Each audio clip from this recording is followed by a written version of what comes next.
সালামু আলাইকুম। আজকে আমরা দেখব এমএস ওয়ার্ডে কিভাবে টেবিল অফ কন্টেন্টস তৈরি করতে হয়। তো সেই জন্য আমি একটা ডকুমেন্ট ওপেন করে রেখেছি।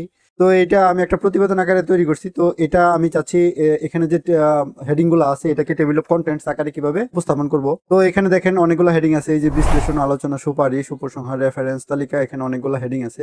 তো এই হেডিং গুলা আমি বলি কিভাবে আপনারা এই করবেন। দেখেন এই যে এটা হচ্ছে আমার একটা হেডিং, এখানে যে আমার হেডিং 1, তারপরে যে সারাংশ এটা হচ্ছে এই যে হেডিং 2, তার ভূমিকা এটাও হেডিং 2, তার আন্তর্জাতিক মানদণ্ড এগুলো হেডিং 2, বাকিগুলো সব হেডিং 2 আছে, কিছু আছে হেডিং 3ও আছে। আপনার এটা কিভাবে আপনার টেবিল অফ কন্টেন্টস আকারে আনবেন। তো এটা টেবিল অফ কন্টেন্টস আকারে আনার জন্য আমি এটার প্রথমে চলে যাব, যে এখানে চলে গেলাম, এখানে একটা পেজ ব্রেক দিয়ে নিই। এই যে এখানে লেআউটে গিয়ে ব্রেক পেজ, তো এখানে দেখেন আমাদের এটা কিন্তু ব্রেক হয়ে গেছে, পেজ ব্রেক হয়ে গেছে। তো এটা এখন এখানে আমরা টেবিল অফ কন্টেন্টস তৈরি করব। তো এই জন্য রেফারেন্সে যাব, রেফারেন্সে গিয়ে টেবিল অফ কন্টেন্টস। তো এখানে দেখেন এই যে বিল্ডিং দেওয়া আছে, আপনি যেটা চান এটা খালি ক্লিক করবেন। দেখেন এখানে ডায়নামিক্যালি কিন্তু আমাদের এখানে কি কি আছে সব কিন্তু এই টেবিল অফ কন্টেন্টসে নিয়ে আসছে।